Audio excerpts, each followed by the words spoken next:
Hello, my name is Katie. Welcome back to my channel. This is round 2 of Trash My TBR.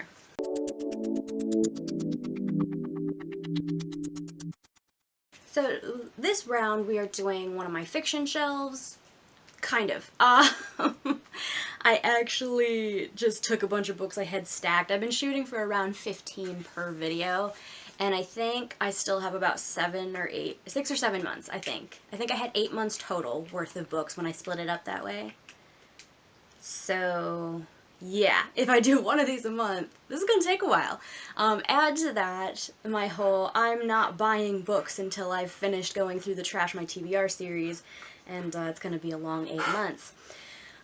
So let's get into the books I have decided to get rid of. From the first round of Trash My TBR, which was my nonfiction. I have Washington, The Making of the American Capital by Fergus and Bordwich. I started reading this, and I flipped through the chapter headings just so I could see what was generally, what direction generally the author was trying to head with it. And I just wasn't that interested, so I've just decided to get rid of it, pass it along. My dad actually, I think, wants this one, so it won't be going very far, and it will still be getting loved. The next book I grabbed was A Higher Loyalty, Truth, Lies, and Leadership by James Comey. I tried a chapter from this one as well, and honestly, it didn't seem like something I really terribly wanted to read. James Comey was fired. He was head of the FBI, I think, and he was fired by Trump. So I thought maybe it would be kind of an interesting read, but I think a lot of this is just about leadership, and the way it was being pitched, I've already read books on leadership that head in that similar direction, or I have other books on my shelf that are more specific about leadership and not also tying in super heavy politics with it. So I think I'm just going to get rid of this one and read those instead. I decided to unhaul An Appetite for Wonder, The Making of a Scientist by Richard Dawkins. This is his memoir. I have 2 other books by him that are more focused on science or biology, and I think I'm going to be okay with just having those 2. I don't really need his memoir, I've decided. So this one's gonna go. And then finally, I am getting rid of Alexander Hamilton, A Revolutionary by Martha Brockenborough. I'm just not that interested, honestly. I just don't care. I really don't. So that's where we've landed from last month's Trash My TBR. 4 books gone. I don't think that's too shabby. So let's get into the first stack from this round. Some of these I just grabbed a while back because I knew I was on the fence about keeping them. So we'll roll through those first and then move on to a few other ones. A lot of these other ones are newer. I have The Tsar of Love and Techno by Anthony Marra. I started reading this at some point. I think I actually might have started reading it in the bookstore. And then I just never did anything with it from there. I do know that this is based in Russia, I think? Yes, and the cast of characters tied together by an obscure 19th century Russian painting. So I've been on a serious Russia kick lately, and I feel like this could work for me, but I just need some inspiration to really pick it up and actually care again.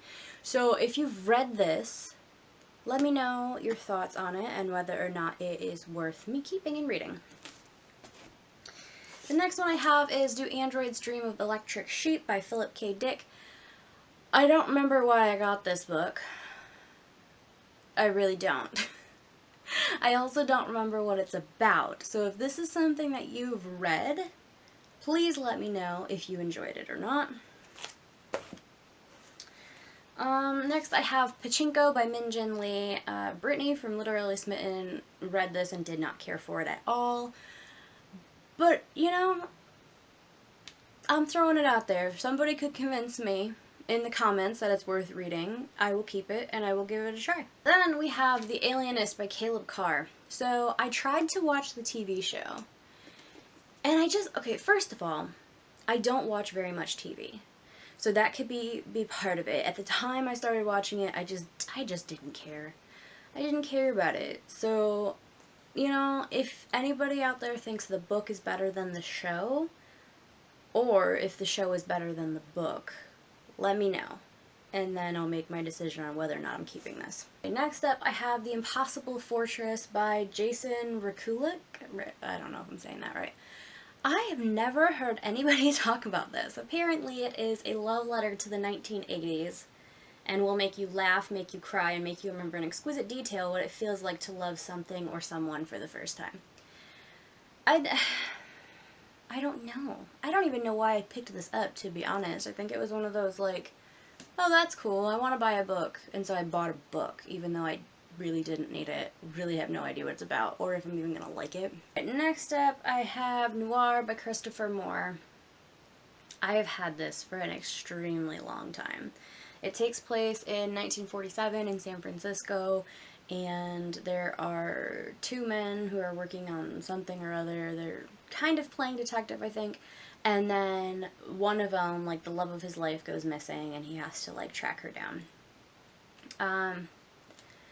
I think at the time, I was super into the synopsis, but then as time has passed, I've realized I care less. So if anybody has read this, please let me know if it's worth it. I think pretty much all of this stack I'm going to be keeping because they're all pretty new, and I'm interested in all of them still. The thing is, I need help prioritizing. So if any of you are interested in one particular book over the other, or if you've read any of these and really liked them, I'll probably try to shove them into October's TBR. So first I have Ariadne by Jennifer Saint. This is a Greek myth retelling. I mean, pretty sure that's enough to tell you what the story's about if you know anything about Greek myth. I have a ton of retellings on my shelf right now, and I really want to do like a week where I just focus on retellings. So if you're interested in that, let me know. Maybe I'll do that in October. Next up, I have Katharine Parr, The Sixth Wife by Alison Weir. This is the final book in the, what is this called? The Six Tudor Queens series. Obviously, I'm reading it because I've read the first 5. And I do want to get to this. I intended to read it as soon as I got it, and then other things just took precedence, and it was just a mess. So I will be getting to this as soon as I can. Next, I have The Woman in the Window by A.J. Finn. I've not had this for that long. I know there was a lot of hype about it, and then there was like controversy about it, and I don't know. If you've read it, let me know if you liked it or not, and if it's worth prioritizing. Next, I have White Ivy by Susie Yang. This I wanted so bad, and then I got it, and then I haven't read it because that's my life. I'll just read you a little bit of what it's about. So it says, a coming-of-age story, a love triangle, an exploration of class and race and identity. White Ivy is a page-turner that will appeal to the fans of the talented Mr. Ripley. Ivy Lynn is compelling and unnerving, and you'll root for her perhaps in spite of yourself. So basically our main character Ivy is a Chinese immigrant, and she is trying to assimilate to her peers. And then she has a grandmother who shoplifts and teaches her to shoplift because anyway, I just thought that sounded so compelling, and I just don't know why I haven't picked it up yet. Next up, I have The End of October by Lawrence Wright. I think this is science fiction, but it also has like a thriller aspect. But it surrounds a virus that turns into a pandemic, and people end up with like hemorrhagic fevers. And look, I just couldn't do it. I couldn't do it for a while. I think possibly I would be able to now. Like, I think I'm less sensitive about like the pandemic stuff at this point. So if that sounds interesting to you, let me know and I will get to this one. Next, I have A Beautifully Foolish Endeavor by Hank Green. I have read An Absolutely Remarkable Thing, which is the first book in this duology. I want to get to this one because I really enjoyed An Absolutely Remarkable Thing, but it's been like 2 years since I've read it now, so I want to reread that one and then get to this one, and I just haven't made the time to do that yet. But if you have read this one, let me know if you thought it was good or not, and then maybe I will try to prioritize getting to the reread and then this one. I have Fire and Blood by George R.R. Martin. So the thing here is I have read A Game of Thrones. I think that's what the first book is called. I think it's called A Song of Ice and Fire is the series. Or is A Song of Ice and Fire the first book? Look, I don't know. I don't care. Anyway, I've read the first book. I do not intend to read the rest of the series. It's too long, it's not finished, I don't care. But this one, not only is it illustrated, this is the one that's 300 years before A Game of Thrones, when dragons ruled Westeros. So if anybody's read this, let me know if it was good. It's so long that, like, I just know it would take me, like, the whole month to get through. But if I can hear somebody say that it was good, I might try to get to it sooner. Next I have Afterland by Lauren Beukes. This is a book that's like dystopian, where most of the male population has died off, and this woman has a son, and basically she's trying to protect him. I feel like I feel like we're almost living in a dystopian world right now, and so I haven't been super interested in reading about that. But let me know if you've read this or if you want to hear my thoughts about it.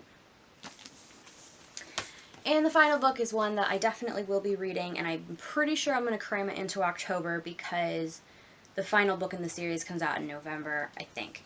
Tiamat's Wrath by James S. A. Corey. I've read the first 7 books in the Expanse series. I've watched most of the TV show. I'm a big fan of the series as a whole. And they're really long, so it takes me a while after I read one to work my way up to reading another one. But I do want to get to this one in October so that in November, when the final book comes out, I can read that. That is more or less what I'm saving my Barnes & Noble gift card for, because I want to be able to get that book when it comes out, but because of my low buy rules, I can't just go buying things. So, anyway, just a heads up, that's what's happening there. Okay, so that was round 2 of Trash My TBR. I know fiction titles tend to be a little more familiar to more people, so hopefully you guys will have a lot of thoughts to share with me in the comment section. Thank you for watching. I hope to see you soon. Bye.